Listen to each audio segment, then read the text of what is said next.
بھارتی ڈرامے اور چالبازیاں اپنے اختتام کے بالکل قریب ہیں۔ بھارتی وزیر اعظم نریندر مودی کے لیے سب سے مشکل امر اپنی ہی عوام کو کنٹرول میں رکھنا بن چکا ہے۔ مودی سے سوال کیا جا رہا ہے کہ فالس فلیگ آپریشن کے شواہد پیش کرو، بتاؤ پہلگام سے سیکیورٹی کیوں ہٹائی گئی، پاکستان کے ساتھ 3 روزہ جنگ سے کیا حاصل کیا۔ مودی کا خیال تھا کہ فالس فلیگ آپریشن کی آڑ میں ہم پاکستان کو سختی سے ڈیل کریں گے اور پاکستان کو سبق سکھایا جائے گا، لیکن بھارت کہیں کا نہ رہا۔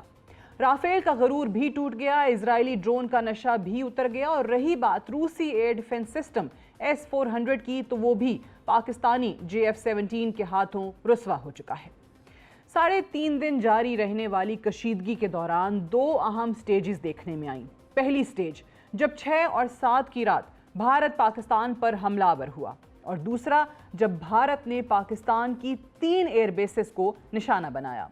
پہلی سٹیج کے دوران بھارت نے پاکستان کے 9 مقامات پر میزائل حملے کیے، جس کے ساتھ بھارت نے 80 سے زائد فائٹر طیاروں کی مدد سے پاکستان پر حملہ آور ہونے کی کوشش کی، لیکن بھارت کو لینے کے دینے پڑے۔ پاکستان نے بھارت کے 3 رافیل سمیت 5 لڑاکا طیارے مار گرائے۔ دوسری سٹیج 9 اور 10 مئی کی رات تھی، جب بھارت نے پاکستان کی 3 ایئر بیسز کو نشانہ بنایا، جس کے بعد پہلی مرتبہ پاکستان نے جوابی کارروائی کرتے ہوئے آپریشن بنیان مرسوم کا آغاز کیا، جس کے بعد بھارت چند ہی گھنٹوں میں پاکستان کے سامنے گھٹنے ٹیکنے پر مجبور ہو گیا۔ چند ہی گھنٹوں میں بھارت نے کشیدگی کم کرنے کی پیشکش کر دی۔ بھارتی فوج نے اعترافی بیان میں کہا کہ پاک فوج نے ایئر بیسز سمیت 26 مقامات کو نشانہ بنایا۔ نہ صرف افواج پاکستان نے بھارت کو جھکنے پر مجبور کیا، بلکہ ہماری چند گھنٹے کی کارروائی نے بھارت کو امریکہ کے در تک پہنچا دیا، اور دہلی حکومت کی طرف سے امریکہ سے عرض کیا گیا کہ ہم پاکستان کے ساتھ مزید کشیدگی نہیں بڑھانا چاہتے، آپ پاکستان کے ساتھ سیز فائر کروا دیں۔ وہ مودی جس کے سر پر خون سوار تھا، وہ مودی جو طاقت کے نشے میں پاکستان پر جنگ مسلط کرنا چاہتا تھا، وہ ہمیں چند گھنٹے کی کارروائی سے گھبرایا دکھائی دینے لگا۔ بھارت سرکار میں ہمیں ایسی خاموشی دکھائی دینے لگی جیسے موت اپنے سروں پر دیکھ لی ہو۔ خوف میں مبتلا دہلی امریکہ میں اہم عہدیداروں کو ڈھونڈنے لگا اور اپیل کرنے لگا کہ مجھے بچاؤ، مجھے پاکستان کی جوابی کارروائی سے بچاؤ۔ چند گھنٹے کی کارروائی سے مودی کا نشہ بھی اتر گیا، اور مودی کو اپنی حیثیت اور اپنی استطاعت بھی پتہ چل گئی کہ میں پاکستان کے ساتھ ٹکر اور بدماشی نہیں کر سکتا۔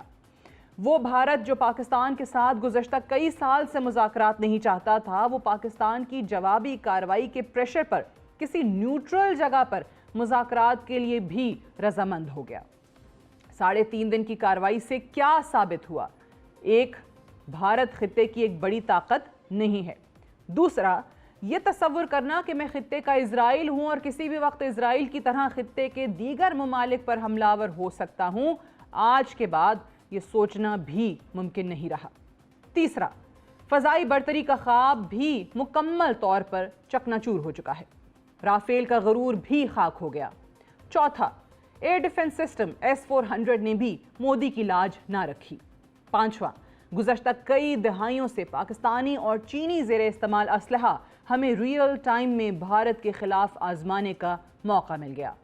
چھٹا، ہم نے اپنے خطے کی دیگر طاقتوں کو بھی اپنی دفاعی طاقت ثابت کر دی ہے، اور پیغام دیا کہ پاکستان کبھی بھی کسی کے دباؤ میں آنے والا نہیں ہے، اور کسی بھی قسم کی جارحیت کا جواب دینے کا مکمل اہل ہے۔ اس لیے ہم سے دیکھ کر الجھنا۔ مودی کے بھارت نے نہ مغربی اسلحے کی لاج رکھی اور نہ ہی اسرائیلی ڈرونز کی لاج رکھی۔